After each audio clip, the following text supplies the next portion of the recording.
Ayan. Tanim muna tayo. Ayan, kababayan.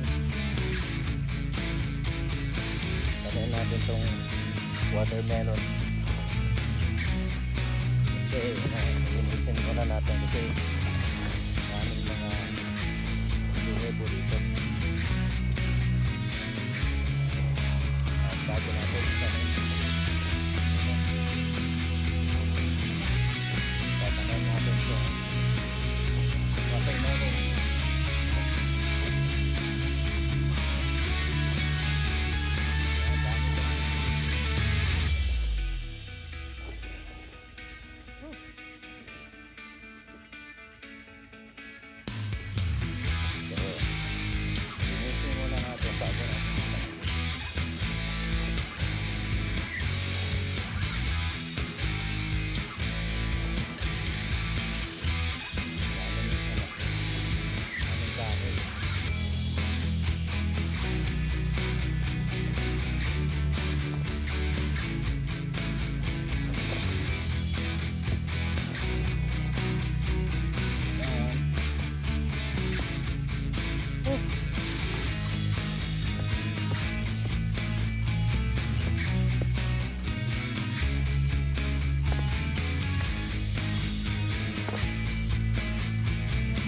Tayo ng watermelon.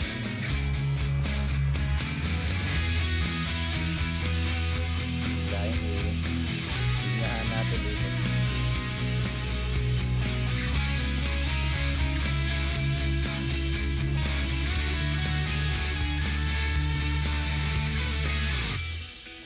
Ito yung simelya.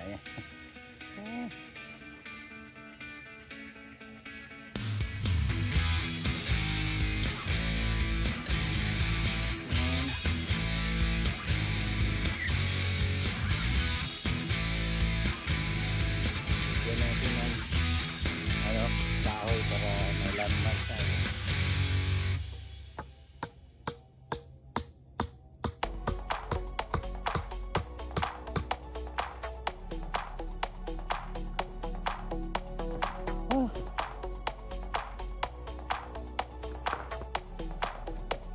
Okay. Ayan. Ito yung paligid po na nalinis na natin. Yan. At ito yung yung mga saging na itinanim natin, buhay na po. Yan. Buhay na po yung saging. At ito yung lakatan na saging na tinanim natin. Yan, buhay na. At nandoon pa mga saging ko doon. Yan na. Ngayon nagtatanim ako ng tinanim natin yung marami pa ako itatanim dyan, mga yung watermelon. At dito may tinanim na rin si Rhoda dyan. At doon yung mga saging din, doon namin nilalagay yung mga saging lahat. At buhay na rin yung kape. Yung coffee po, tinransfer namin yung coffee, buhay na rin. Yan, buhay na rin. Okay, yung coffee, ayan, dito rin. So ayan, buhay na yung coffee. At nandun din mga saging. Ayan, may kangkong na yata natanim si Rhoda, o mga tanglad. Ayan, marami na rin siyang naitanim dito. At yung mga puno ng saging, yan na yun. At nandoon pa doon paano ko dyan saging lahat ng patungo doon, na nandun yung mga saging na itanim natin. At yan, so yan, ito yung paligid. Malaki-laki na rin ang nalinis namin ni Rhoda. Yan, malaki pong trabaho dyan.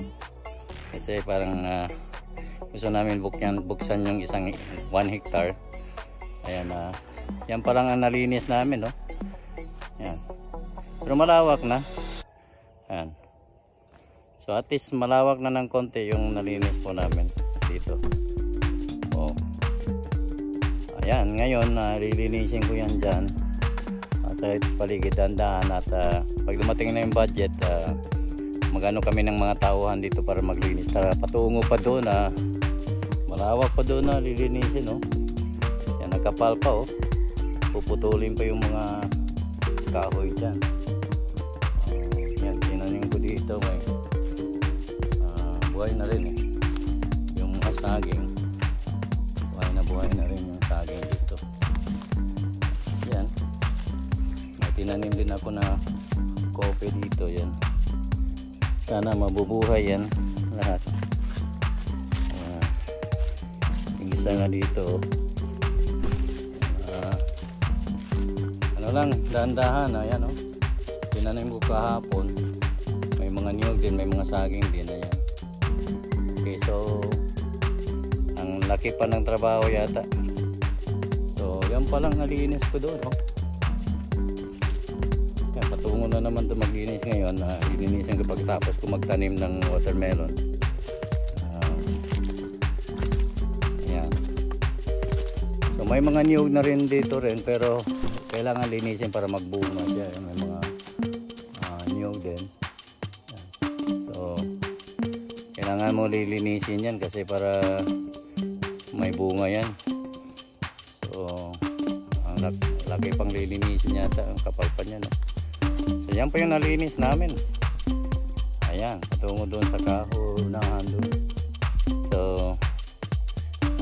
marami pang gagawin dyan para may eksperimento ko dito na tinabunan ko yata yung yung daon ng saging para sa mga mushroom. Plano ko dito may lagyan ng saging talaga kasi dito tumutubo yung mga mushrooms dito, eh. Yung isang araw nakakuha kami ng maraming mushrooms dito ni Rhoda. So kaya plano ko gawin tong mushrooms na dito area. So, dito tumubo, dito kami nakakuha ng mga mushrooms, eh.